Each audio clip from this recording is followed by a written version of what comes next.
দেশের বিভিন্ন স্থানের সভা সমাবেশ, মানববন্ধন সহ নানা ঘটনার আরও খবর থাকছে সহকর্মী লামিয়া তানজিন মাহমুদের রিপোর্টে।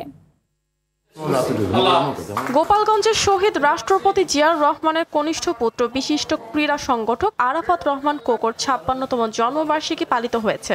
আরাফাত রহমান কোকো ক্রীড়া পরিষদ বিভিন্ন কর্মসূচির আয়োজন করে। আশুলিয়ায় জুলাই আন্দোলনে শহীদ ধামসোনা ইউনিয়ন স্বেচ্ছাসেবক দলের সাধারণ সম্পাদক খন্দকার মামুন বিপ্লবের স্মরণে আলোচনা সভা ও দোয়া মাহফিল অনুষ্ঠিত হয়েছে। ভোলায় বিএনপির ভারপ্রাপ্ত চেয়ারম্যান তারেক রহমানের ৩১ দফার লিফলেট বিতরণ করেছেন সাবেক সংসদ সদস্য হাফিজ ইব্রাহিম। গাজীপুরে সাংবাদিক আসাদুজ্জামান তুহিন হত্যাসহ দেশের বিভিন্ন স্থানে সাংবাদিকদের ওপর হামলা ও নির্যাতনকারীদের গ্রেফতার এবং দৃষ্টান্তমূলক শাস্তির দাবিতে ঝালকাঠি, নলছিটি এবং দিনাজপুরে বিরামপুরে মানববন্ধন করা হয়েছে। শরীয়তপুরে জাজিরায় নদী ভাঙনে ক্ষতিগ্রস্ত পরিবারের পুনর্বাসন ও টেকসই বেড়িবাঁধ নির্মাণের দাবিতে সমাবেশ হয়েছে।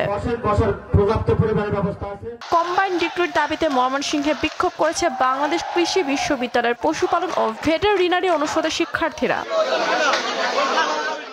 মেহেরপুর, জয়পুরহাট এবং গোপালগঞ্জে প্রাথমিক বৃত্তি পরীক্ষায় কিন্ডারগার্টেন ও বেসরকারি প্রাথমিক বিদ্যালয়ের শিক্ষার্থীদের অংশগ্রহণের সুযোগ প্রদানের দাবিতে মানববন্ধন অনুষ্ঠিত হয়েছে। পিরোজপুরে পালপাড়া সরকারি প্রাথমিক বিদ্যালয় মিলনায়তনে জুলাই পুনর্জাগরণ উপলক্ষে সরকারি প্রাথমিক বিদ্যালয়ের শিক্ষার মূল ভিত্তি শীর্ষক বিতর্ক প্রতিযোগিতা অনুষ্ঠিত হয়েছে। মেহেরপুর ও চুয়াডাঙ্গায় এসএসসি দাখিল ও সমমানের পরীক্ষায় সর্বোচ্চ জিপিএ ৫ অর্জনকারী মেধাবী শিক্ষার্থীদের সংবর্ধনা দেওয়া হয়েছে। হবিগঞ্জের নবীগঞ্জ উপজেলা শিশু পার্ক ও উপজেলা পরিষদ পুকুর পাড় সংলগ্ন ওয়াকওয়ে নির্মাণ কাজের উদ্বোধন করা হয়েছে। লামিয়া তানজিন মাহমুদ, RTV।